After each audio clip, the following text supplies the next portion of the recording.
Do you think there'll be a recession? Got me. Have they scared you yet?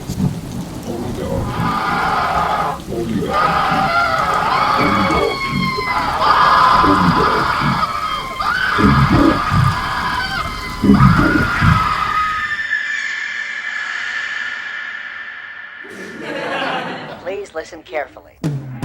She's as funny as Lucy and she's in the know. She's as smart as Phil and always on the go. It's the Patsy Hoolahan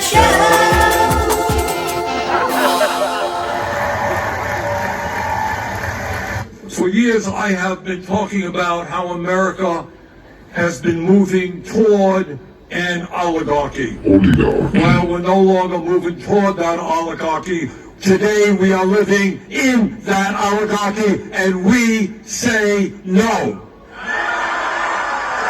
Today, an oligarchy is taking shape in America of extreme wealth, power, and influence. It literally threatens our entire democracy, our basic rights and freedoms, and a fair shot for everyone to get ahead.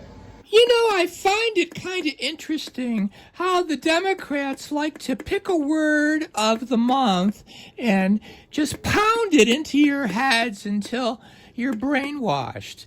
Like oligarch. Oligarchy. Oligarchy. Senator Sanders, thanks very much for joining us. Do you think there'll be a recession? Got me, but I think there is so much chaos in the world right now created by Biden. Well, yeah, all that mess was created by Biden, but I don't think Bernie meant to say that. So we'll just let that one go. Right now created by Biden. We have a trade war with our two neighbors, Canada and Mexico. You have the President of the United States wanting to take over the Panama Canal, take over Greenland, God knows what else. We are laying off, Mr. Musk is now laying off, or proposing to lay off hundreds of thousands of federal employees. Senator John Fetterman once again is going against his own party when being interviewed by progressive host from MSNBC, Stephanie Ruhle. See it for yourself. President Trump is surrounded by the wealthiest cabinet, the wealthiest administration in modern U.S. history. Does this concern you? I don't think it's so much about their wealth. It's just because they might have some kind of the views or some things that I don't agree, and they would push a lot of decisions and changes in our government that I wouldn't support or would like to see happen in there too. So it doesn't really follow their wealth. For me, it just follows some of these kinds of core beliefs and the things that they're willing to push and to do. And that is one of the many problems for the Democratic Party. They're too busy being obsessed with the net worth of individuals who are supporting President Trump or working for President Trump. They're definitely not concerned with all the people in Congress who only make $140,000 a year, but they're worth 10, 15, 20, in some cases, $100 million.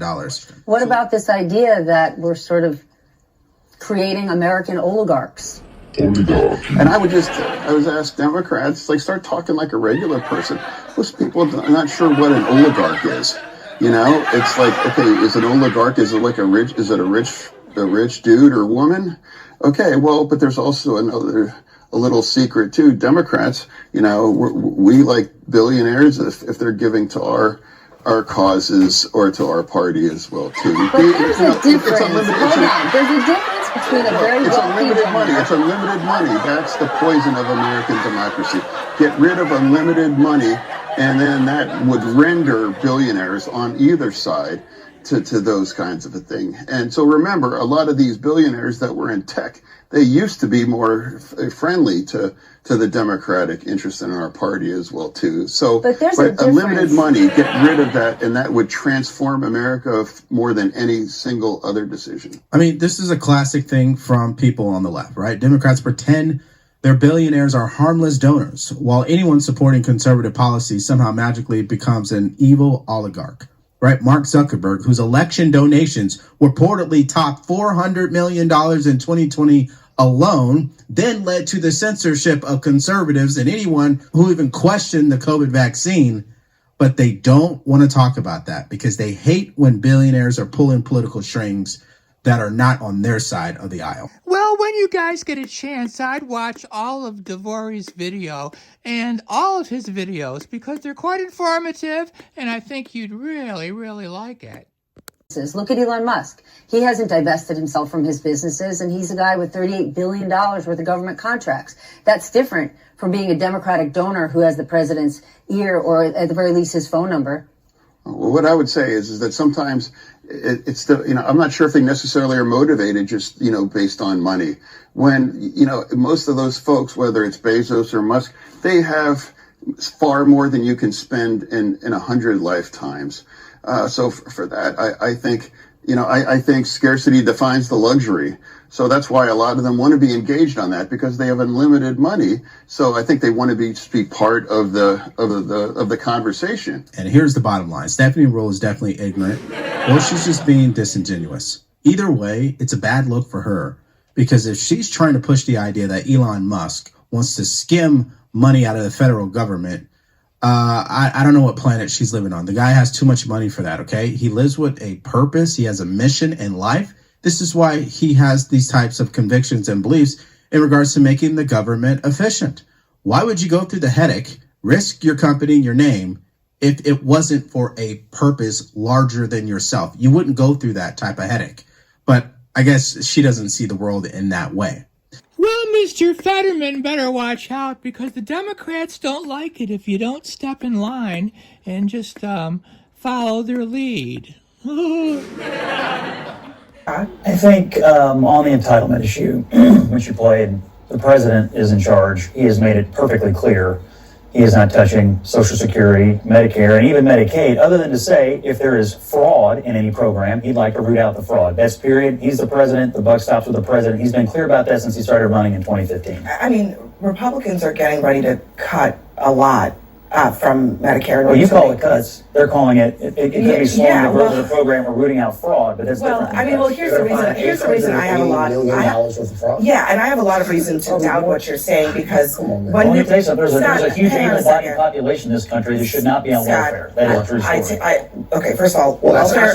Hold on a second. Welfare is not the biggest driver of this, actually. But what I'm saying is that Doge has put all this money on the board, and they've said, oh, this is waste, fraud, and abuse. And when you really look at it, they're just programs that Elon and the president and random 20-something-year-olds don't like. So when you say fraud and abuse, there's not a lot of evidence. The first word is usually waste. Yeah. And they consider it to be waste. Do you think they are not actually doing that? When Congress authorizes money for a program, or a program is duly authorized, that's not waste, fraud, and abuse. That's just something you don't like. Everybody wants to find waste, fraud, and abuse until somebody actually does. Do you think people? This is the problem. This is the problem. They're actually saying, okay, maybe this is waste. No, hold on for a second. In Washington, that's crazy. That's untrue. It's been done. The Clinton administration was able to put together 30-something years ago. Right, take a longer time to understand which government jobs needed to be rooted out. He fired a bunch of people. He ended with a bunch of stuff. It's been done. It's just the way that you guys are doing it. I know.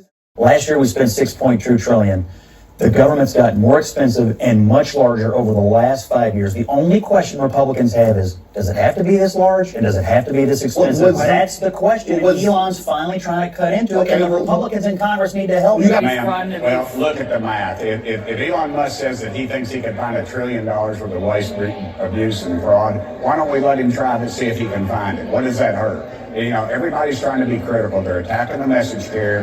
And the problem is that this money, you're going to see it going to politicians, and going out to these NGOs and all these organizations that they claim they're doing a good job, and it's coming right back to Washington and possibly both parties. And I think that's what a lot of these people are afraid of. They're going to get caught with their hand in the cookie jar, and some of these people need to be in handcuffs, because Medicaid and Medicare should be a sacred group of people, and we should not be stealing from any group that is trying to help that community, and that is what has happened. Well, I choose to believe that the Republicans are really trying to do something to help the country out, but the Democrats are doing scare tactics.